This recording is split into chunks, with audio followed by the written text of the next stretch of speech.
Bismillahirrahmanirrahim. Assalamualaikum warahmatullahi wabarakatuh. Alhamdulillahilladzi anzalal Qur'an tibyanan wa mau'izatan syifaan wa rahmatan. Salatullahu wa salamullahi ala man uhiyal Qur'an wa ahli baitihil kiram wa sahbihi dzawil Qur'an wa man tabi'ahum bi ihsan, amma ba'd. Alhamdulillah, iwafillah rahimani Allah wa iyyakum. Pada kesempatan kali ini Allah Azza wa Jalla memberikan kesempatan kepada kita untuk kembali mengkaji tentang ayat-ayat dan hadis-hadis Rasulullah sallallahu alaihi wasallam, dan pada kesempatan kali ini insyaallah kita akan membahas tentang adab-adab membaca Al-Qur'an. Namun sebelum kita pada poin adab-adab membaca Al-Quran, sebelumnya kita bahas terlebih dahulu muqaddimah tentang keagungan Al-Quran. Seorang muslim meyakini kesucian dan keutamaan kalamullah. Ini kewajiban kita sebagai seorang muslim, meyakini tentang kesucian dan keutamaan, keagungan kalamullah, Al-Quran. Kalam yang paling utama dan sempurna, tidak ada celah dan tidak ada kebatilan sedikit pun di dalamnya. Allah Subhanahu wa taala berfirman di dalam surat Al-An'am ayat 115, wa tammat kalimatu rabbika sidqa wa adla la mubaddila li kalimatih wa huwas samiul alim. Telah sempurnalah kalimat Tuhanmu, yaitu Al-Qur'an, sebagai kalimat yang benar dan adil. Tidak ada yang dapat merubah-rubah kalimatnya, dan dialah yang maha mendengar lagi maha mengetahui. Mengenai ayat ini, Syekh Abdurrahman bin Nasir As-Sa'di di dalam tafsir beliau mengatakan, kemudian Allah menjelaskan perinciannya. Dia berfirman, telah sempurna kalimat Tuhanmu sebagai kalimat yang benar dan adil. Maksudnya sidqon wa adla, benar dan adil adalah benar dalam berita dan adil dalam perintah dan larangan. Ini harus menjadi bagian dari keimanan kita. Apa yang Allah Subhanahu wa taala turunkan, Allah Subhanahu wa taala sudah undang-undangkan, Allah Subhanahu wa taala sudah rambu-rambukan sebagai syariat di dalam Islam, semuanya penuh dengan keadilan. Ya, dan apa yang Allah Subhanahu wa taala beritakan di dalam Al-Qur'an semuanya benar. Tidak ada yang lebih benar daripada berita-berita Allah yang dimuat di dalam berita yang mulia ini. Tidak bisa dibandingkan dengan berita yang lain, kabar yang lain. Tidak ada yang lebih adil daripada perintah-perintah dan larangannya. Kalau ada undang-undang, ada peraturan, selain Allah selain undang-undang, selain syariat, selain hukum yang Allah Subhanahu wa taala sudah turunkan melalui Al-Qur'an, dan mereka mengklaim bahwa undang-undang itu adalah undang-undang yang adil, maka ketahuilah itu adalah perkataan dan klaim yang batil. Tidak ada yang memiliki sifat sidqon wa adalah kecuali apa yang telah Allah Subhanahu wa taala turunkan untuk kita, yaitu Al-Qur'an. Tidak ada yang lebih adil daripada perintah-perintah dan larangan-larangannya, dengan bentuk kebenaran tertinggi dan dengan kebenaran yang paling mulia. Maka tidak mungkin merubahnya, dan tidak ada pendapat yang diusulkan yang lebih baik daripadanya. Dan di sini di dalam penutup ayat ini Allah Subhanahu wa taala berfirman, wa huwas samiul alim, yang artinya dan dialah yang maha mendengar lagi maha mengetahui. Syekh Abdurrahman bin Nasir As-Sa'di mengatakan, dan dialah yang maha mendengar seluruh suara dengan bahasa yang berbeda-beda dan kepentingan yang bermacam-macam, lagi maha mengetahui zat yang ilmunya meliputi yang lahir, yang batin, yang lampau dan yang akan datang. Jadi tidak ada kata kadaluarsa di dalam hukum Allah Subhanahu wa taala. Akan selalu mengakomodir seluruh yang dibutuhkan oleh manusia. Barang siapa mengatakan bahwa Al-Quran isinya sudah tidak relevan dengan suatu zaman tertentu, kondisi tertentu, komunitas tertentu, pasti batil, pasti sesat, ya. Kemudian Al-Quran merupakan sebaik-baik dan sebenar-benar kalam. Ini setiap kita mendengarkan khutbah, kita mendengarkan kajian, pasti, enggak pasti ya, tapi secara umum kita sering mendengar amma ba'd fa inna khairal hadisi kitabullah wa khairal hadi hadiyu Muhammadin sallallahu alaihi wasallam dan selanjutnya. Kemudian di dalam kalimat lain, riwayat lain ya, fa inna asdaqal hadisi kitabullah wa inna afdhalal hadiyi hadiyu Muhammadin sallallahu alaihi wasallam. Ya, artinya sama, yaitu Al-Qur'an merupakan sebaik-baik dan sebenar-benar kalam. Barang siapa yang berhukum dengan Al-Qur'an, pasti ia akan berada di atas keadilan dan jauh dari kezaliman. Tadi kita sudah singgung sidqon wa adla. Barang siapa berpegang teguh dengan Al-Qur'an dan Al-Hadis, tentunya ini sudah menjadi sebuah pasangan yang Allah Subhanahu wa taala turunkan sebagai pembimbing bagi manusia, umat Muhammad sallallahu alaihi wasallam. Barang siapa yang berpegang teguh dengan Al-Qur'an dan Al-Hadis sebagai jalan hidupnya dalam segala aspek kehidupannya, maka hidupnya akan sukses di dunia hingga di akhirat kelak. Allah Subhanahu wa taala berfirman, ini termasuk dalam bagian cerita panjang turunnya Nabiullah Adam alaihissalam dan istrinya turun bersama iblis. Kemudian Allah Subhanahu wa taala tekankan kepada Nabiullah Adam alaihissalam, fa imma ya'tiyannakum minni huda famanittaba'a hudaya fala yadhillu wa la yashqa wa man a'rada an dzikri fa innalahu ma'isyatan dhanka. Maka jika datang kepadamu petunjuk dariku, sekarang aku turunkan kalian semuanya ya, dan antar kalian pun akan terjadi permusuhan, tapi aku turunkan bersama turunnya kalian petunjuk. Salah satunya adalah Al-Quran yang di akhir zaman dibawa oleh Rasulullah Shallallahu Alaihi Wasallam. Lalu barang siapa yang mengikuti petunjukku, ia tidak akan sesat dan ia tidak akan celaka. Jaminan Allah Subhanahu Wa Taala. Berpegang teguh dengan Al-Quran dan hadis tentunya, maka tidak akan pernah sesat dan tidak akan celaka. Dan barang siapa berpaling dari peringatanku, ini peringatan Allah Subhanahu Wa Taala bagi mereka yang meninggalkan Al-Quran dan As-Sunnah, maka sesungguhnya baginya penghidupan yang sempit. Terkadang kehidupan yang sempit itu diwujudkan dalam bentuk bencana-bencana dan musibah-musibah. Kekurangan harta, kehilangan nyawa, ya, kekurangan peri kehidupan. Dan terkadang itu diberikan oleh Allah Subhanahu wa taala dalam bentuk istidraj. Kalau dalam orang Sundanya diogo ya. Dianya orangnya bandel ya, nakal, tapi tetap dijamin oleh Allah Subhanahu wa taala semua kebutuhannya. Tapi dalam rangka istidraj. Tapi jangan lupa bahwa pada akhirnya kalau dia tidak kekurangan harta sekalipun, pasti dia tidak akan tenang hidupnya ya.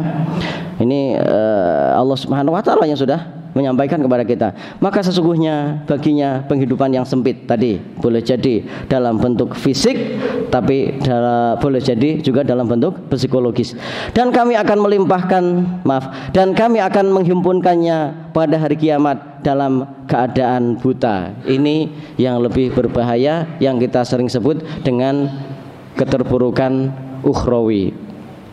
Ketika rohani kita sudah terpuruk, kita jauh dari Allah Subhanahu wa taala, meninggalkan petunjuknya, meninggalkan Al-Qur'an, meninggalkan hadis Rasulullah sallallahu alaihi wasallam sebagai pegangan hidup, maka di dunia dia akan diberikan kesengsaraan, di akhirat akan dibangkitkan dalam keadaan buta.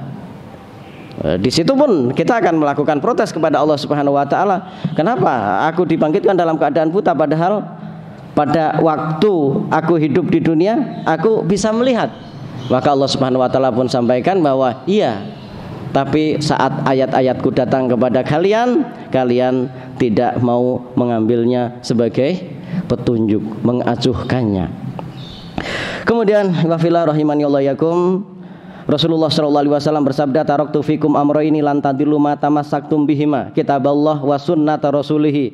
Aku telah tinggalkan pada kalian dua perkara yang mana kalian tidak akan sesat selama berpegang kepada keduanya, yaitu kitabullah, Al-Quran, dan sunnah Rasulnya, ya, hadis Rasulullah Shallallahu Alaihi Wasallam. Ini adalah dua hal yang tidak bisa dipisahkan sebagai pegangan hidup.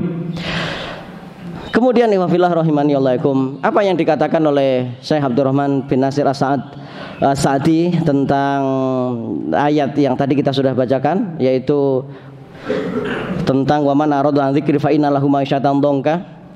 Maka beliau mengatakan dalam menjelaskan kedua ayat ini, Abdullah ibnu Abbas radhiyallahu anhuma berkata, Allah menjamin kepada siapa saja yang membaca Al-Quran dan mengikuti apa-apa yang ada di dalamnya, bahwa dia tidak akan sesat di dunia dan tidak akan celaka di akhirat. Di dunia dia akan berjalan lurus dan di akhirat dia akan mendapatkan keselamatan dari Allah Subhanahu wa taala. Baik, ihwafillah rahimani Allah wa iyyakum. Lalu apa kewajiban kita terhadap Al-Quran? Karena Al-Quran begitu mulia, di dalamnya mengandung keagungan, di dalamnya mengandung petunjuk, di dalamnya mengandung obat, di dalamnya mengandung mau'idhah, pelajaran. Kewajiban kita yang pertama adalah mengimaninya.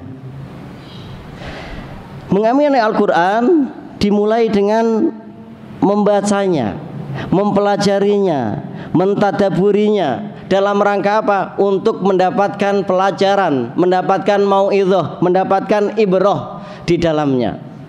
Tanpa membaca kita tidak bisa mendapatkan apapun di dalam Al-Quran. Di mana Al-Quran yang berisi petunjuk yang begitu syarat, begitu padat, semuanya penuh, mulai dari surat Al-Fatihah sampai surat An-Nas. Siapapun yang berpegang teguh dengannya pasti akan selamat di dunia dan akhirat. Kita tidak akan mungkin bisa mendapatkan itu semuanya kecuali diawali dengan membacanya. Setelah membacanya kita renungkan, kita tadabburi. Nah, ini yang pertama, mengimaninya dimulai dengan cara membacanya, mentadaburinya, merenungkannya, mempelajarinya. Maka sebisa mungkin kita kejar. Setelah kita sudah rajin membacanya, kita juga membuka-buka terjemahnya. Setelah membuka-buka terjemahnya, maksudnya dibaca ya, kemudian kita juga membaca tafsirnya.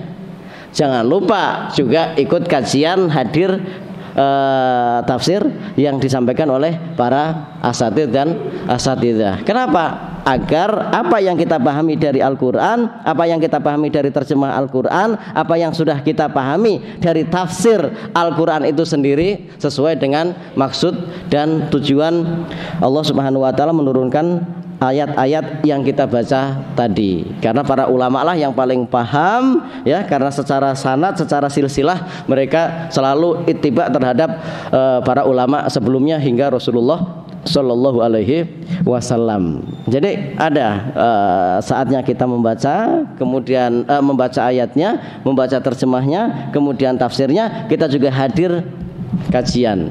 Atau kalau memang kita memiliki kemampuan lebih, ya kita belajar di sebuah tempat, di ma'had, dengan pelajaran-pelajaran yang memiliki kekhususan di dalam mempelajari Al-Quran. Ada usul tafsirnya nanti gitu ya, sehingga kita tahu bagaimana Al-Quran diturunkan, saat itu kejadiannya seperti apa, kemudian istinbat hukum yang diambil oleh para ulama seperti apa.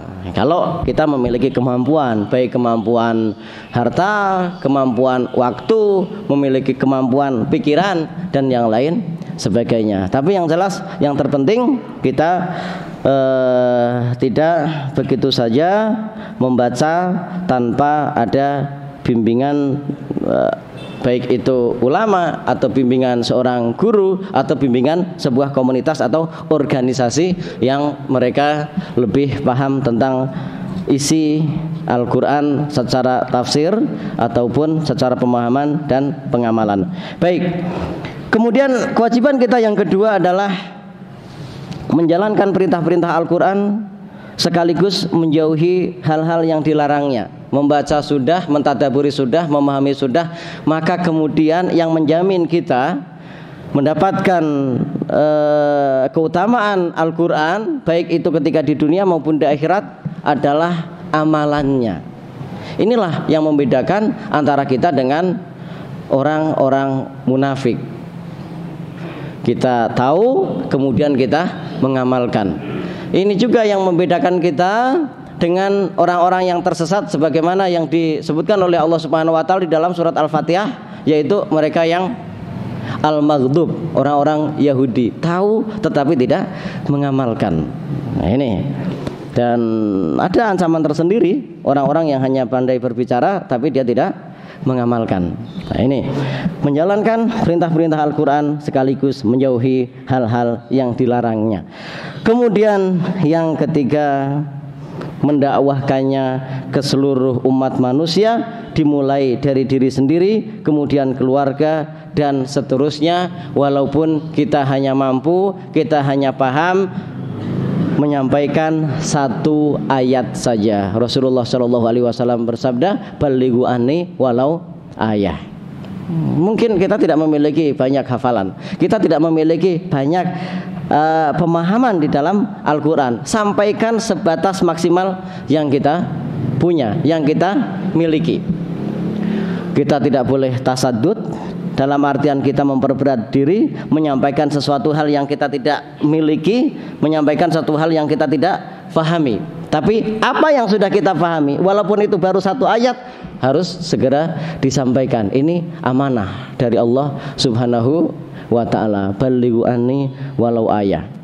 Demikian juga kalau kita masih punya simpanan satu ayat yang belum kita sampaikan kepada yang lain, balighu anni walau ayah. Jangan simpan walaupun itu tinggal satu ayat sekalipun. Sampaikan kepada umat. Mudah-mudahan bersamaan dengan hidayah yang Allah Subhanahu wa ta'ala turunkan kepada orang tersebut, terbuka hatinya dan dia menjadi orang yang baik. Dan semua apa yang kita usahakan dari dakwah kita, kita akan memetik pahalanya sampai waktu yang hanya Allah Subhanahu wa ta'ala menentukannya.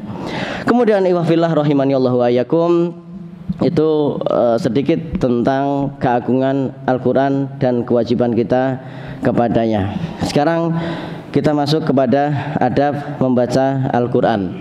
Tadi kita sudah sebutkan, kita tidak akan mungkin bisa mendapatkan, meraih kemuliaan yang ada di dalam Al-Quran, baik itu yang ada pada ayat-ayat yang kita baca ataupun isi dari Al-Quran, kecuali kita harus membacanya. Dan membaca ini mengharuskan kita menjaga adab-adabnya. Dan kita tahu di dalam satu hadis tentang sholat, Rasulullah SAW mengingatkan kita, orang yang selesai sholat itu terkadang hanya mendapatkan 1/10 pahala sholat. Ada yang hanya 1/9, hanya yang 1/8, hanya ada yang 1/7, ada yang 1/6, 1/5, 1/4, 1/3 hingga setengahnya saja. Apa yang menyebabkan satu di antara mereka berbeda-beda dalam meraih pahala? Tentunya masalah menjaga kehusyuan dan juga keseriusan di dalam menjalankannya. Syarat ibadah yang sering kita sebutkan antara ada 3 dan ada 2. Syarat keberadaannya disebut dengan dia beneran sudah beribadah ketika ada syarat pertama, yaitu sidqul azimah, serius. Ya, serius. Mau sholat ya wudu terlebih dahulu, ini wajib ya. Maksudnya wudunya yang benar, kemudian pakai pakaian yang rapi, yang syar'i, pakai peci ya tentunya yang lurus. Bukan masih kayak begini sudah Allahu Akbar. Ya, atau apa ini namanya, kancingnya antara satu dan satunya berbeda tinggi dan rendahnya. Yang kayak begini akan membedakan antara mereka yang berpakaian rapi.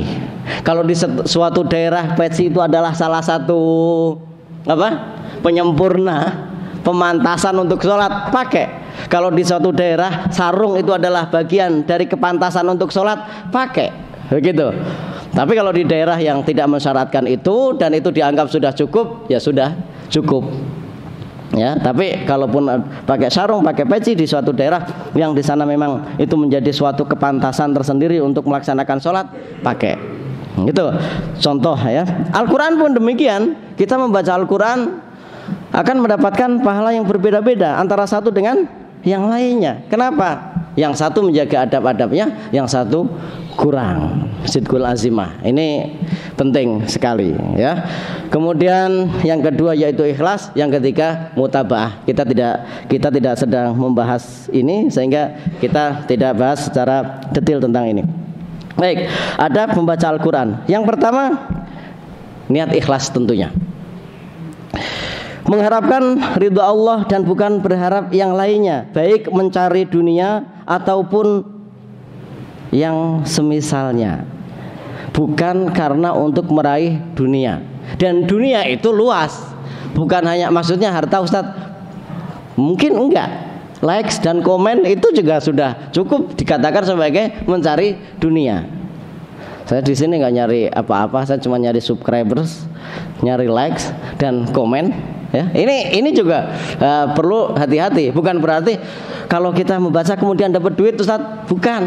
Ya, yang terpenting adalah dunia. Dunia itu apa? Ya selain tujuan akhirat. Hati-hati. Apalagi bagi kita mungkin ada di sebagian kita saja ya yang diberikan anugerah oleh Allah Subhanahu wa taala, suaranya itu bagus.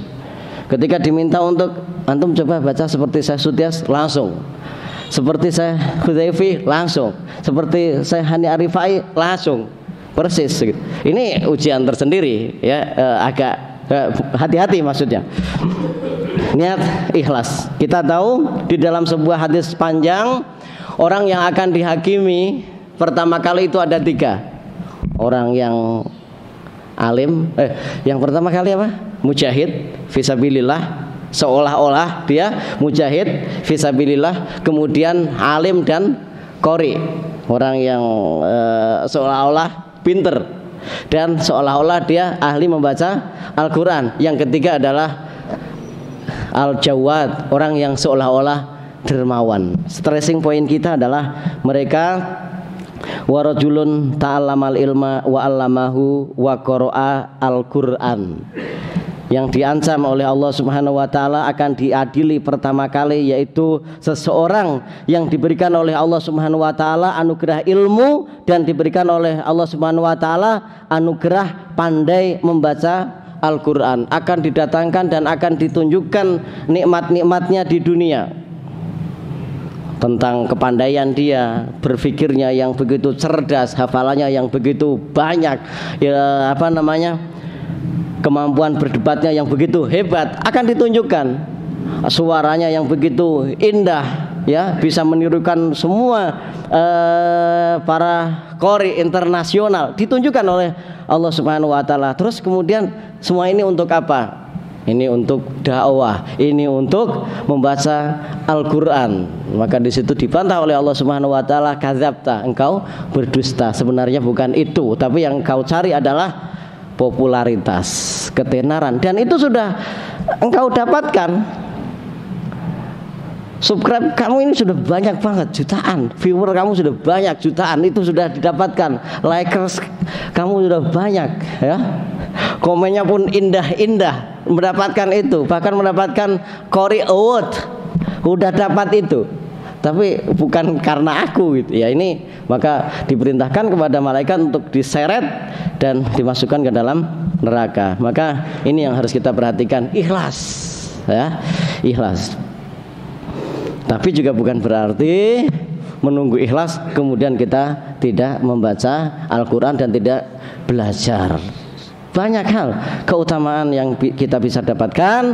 Kita tinggal bagaimana belajar untuk ikhlas dan selalu minta kepada Allah Subhanahu wa taala keikhlasan. Kalau kita sudah mengikhlaskan, kita meminta kepada Allah Subhanahu wa taala keikhlasan, insyaallah Allah Subhanahu wa taala akan beri. Selama hati kita ada taraddud, ada was-was, ini ikhlas apa enggak, beneran ya, dari lubuk hati yang paling dalam, insyaallah itu adalah sebuah keikhlasan. Tapi kalau sudah kita nggak ingat sama sekali dengan ini ikhlas apa enggak, ya ini hati-hati. Kemudian yang kedua, disunahkan membaca Al-Quran dalam keadaan mulut yang bersih sebelum membaca Al-Quran. Seseorang hendaknya membersihkan mulut dengan siwak atau yang lain seperti sikat gigi dan kalau perlu dengan pasta gigi. Nah, ya, ini kita perhatikan. Jadi kita niat banget mau membaca Al-Qur'an. Yang kita maksud membaca Al-Qur'an di sini adalah membaca Al-Qur'an yang memang kita menyengaja. Bukan membaca Al-Qur'an karena kita ada di suatu tempat dan di suatu keadaan yang mana di sana kita sangat butuh untuk membaca Al-Qur'an. Tahu-tahu kita ada di tegalan, ada di sawah atau di gunung gitu kan.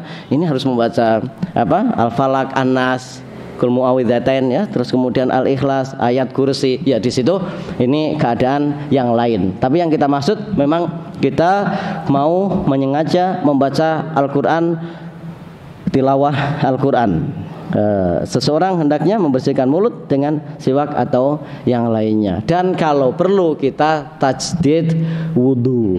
Walaupun kita tidak batal, kita perlu kita tajdid wudu agar kita fresh lagi, kita seger lagi. Di wudu itu juga disunahkan untuk siwak. Sebagaimana kita tahu bahwa laula an asyqa ala ummati la amartuhum bisiwaki inda kulli wuduin. Ketika kita wudu, setiap wudu itu anjurkan untuk bersiwak.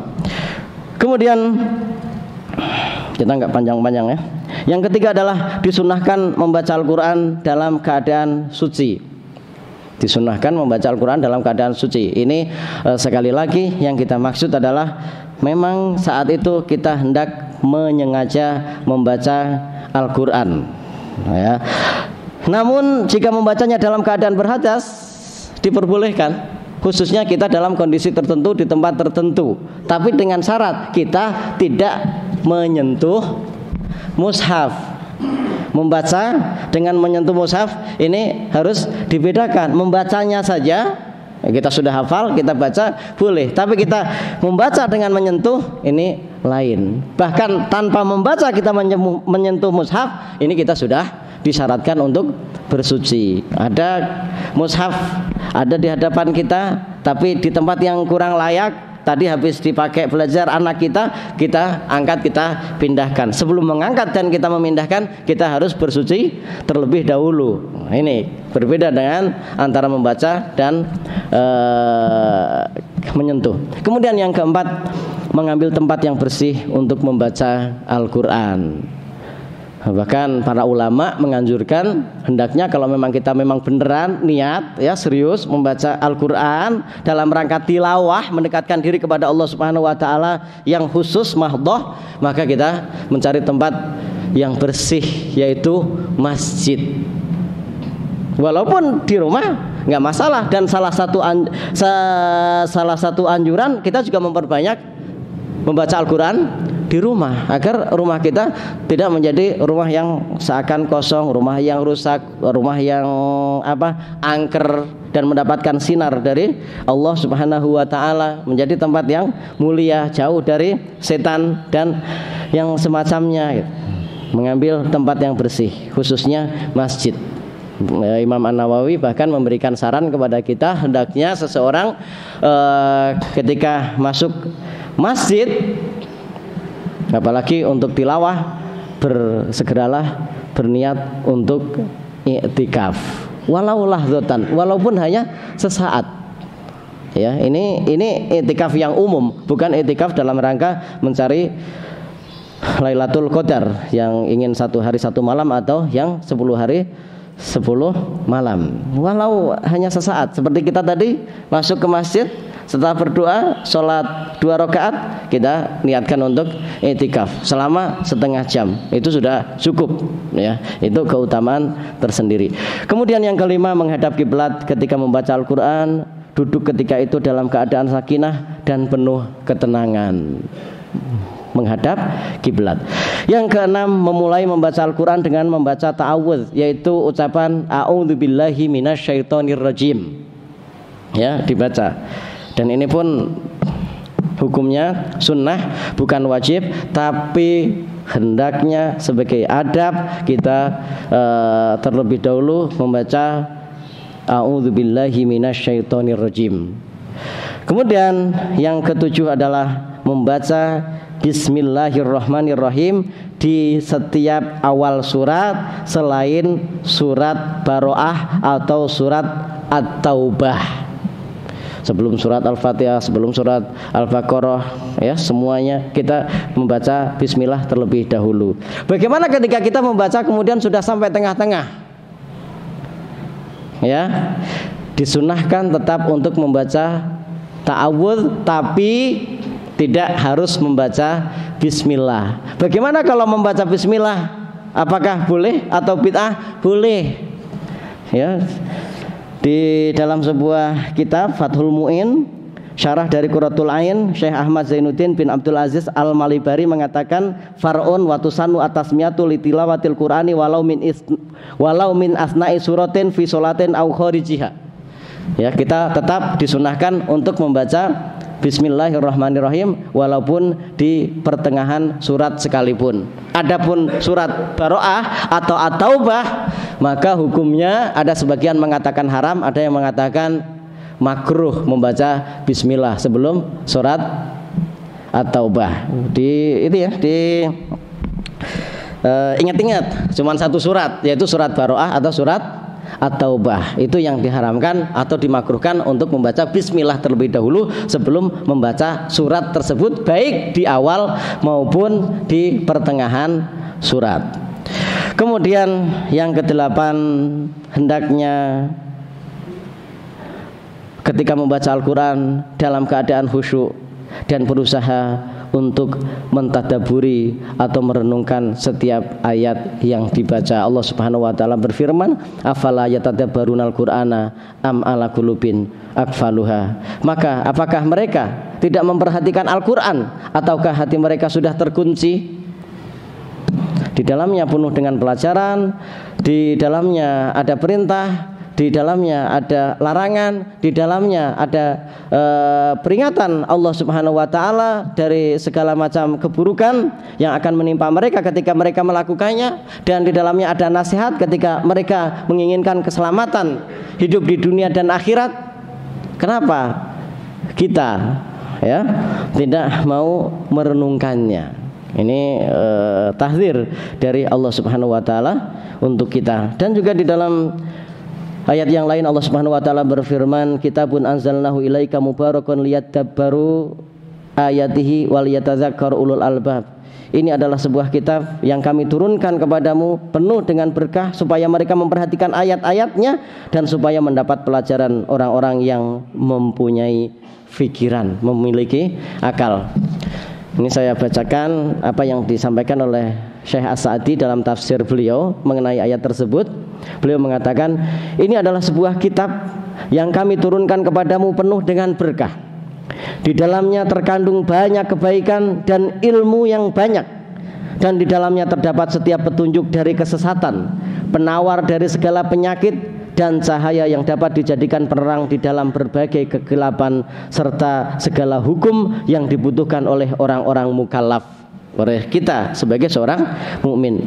Dan di dalamnya juga terdapat dalil-dalil qat'i yang pasti untuk segala yang diinginkan, yang menjadikannya sebagai suatu kitab paling agung yang pernah mengetuk dunia semenjak diciptakan oleh Allah Subhanahu wa taala, supaya mereka, kita manusia, memperhatikan ayat-ayatnya. Maksudnya adalah inilah hikmah diturunkannya Al-Quran ini, yaitu agar manusia merenungkan ayat-ayatnya lalu mereka mendapatkan ilmunya, dan agar mereka menghayati rahasia-rahasia dan hikmah-hikmahnya.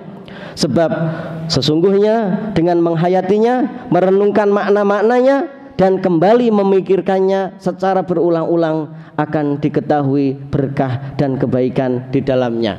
Kalau kita membaca terjemahnya, tafsirnya kok masih biasa-biasa saja, ulang lagi, nanti insya Allah akan mendapatkan sesuatu yang belum pernah kita dapatkan sebelumnya.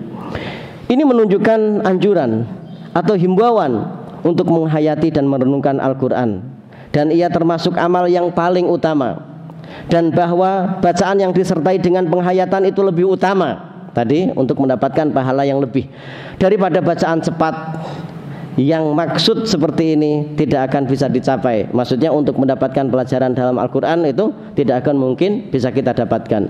Dan supaya orang-orang yang mempunyai pikiran mendapatkan pelajaran, maksudnya orang-orang yang berakal sehat, dengan perenungan dan penghayatan yang mereka lakukan itu, mereka dapat mempelajari berbagai ilmu dan segala apa yang dicari.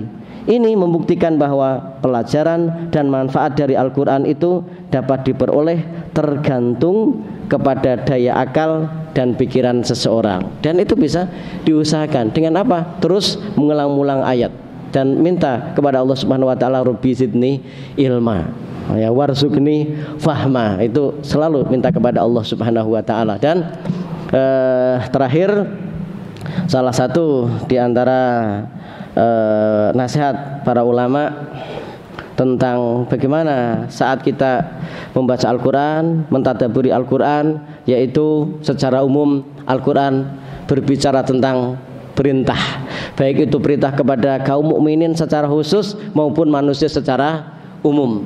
Ketika Al-Quran menyeru kepada kita sebagai seorang beriman, maka segera dengarkan dan katakan sami'na wa ato'na. Ketika Al-Quran berbicara tentang manusia secara keseluruhan, maka dengarkan baik-baik, karena setelah itu akan ada nasihat yang Allah Subhanahu wa taala sampaikan kepada kita. Ketika Allah Subhanahu wa taala berbicara tentang perintah, segera katakan sami'na wa ato'na dan kerjakan. Setidaknya kita sudah berazam untuk mengerjakannya. Dan ketika Al-Quran berbicara tentang larangan, segera katakan bahwa kita siap untuk meninggalkan apa yang Allah Subhanahu wa taala larang tersebut. Bagaimana ketika Al-Quran berbicara tentang orang-orang kafir, mereka para munafik, para pendusta, maka di situ Allah Subhanahu wa taala berbicara kepada kita untuk mengenal mereka, mewaspadai mereka dan menjauhi mereka serta memusuhi mereka. Ini mungkin beberapa adab yang dapat kita sampaikan. Mudah-mudahan kita bisa pahami, kemudian kita bisa amalkan untuk mendapatkan limpahan pahala yang besar dari Allah Subhanahu wa taala. Mari kita jadikan sebagai bacaan Al-Qur'an sebagai ibadah. Mari kita jadikan sebagai isi dari Al-Qur'an itu sebagai pengamalan sehari-hari kita untuk mendapatkan keridhaan Allah Subhanahu wa taala, kebahagiaan hakiki baik di dunia maupun di akhirat. Demikian, wassallallahu ala nabiyyina Muhammadin wa ala ali Muhammad. Subhanaka Allahumma wa bihamdika asyhadu an la ilaha illa anta astaghfiruka wa atubu ilaik. Assalamualaikum warahmatullahi wabarakatuh.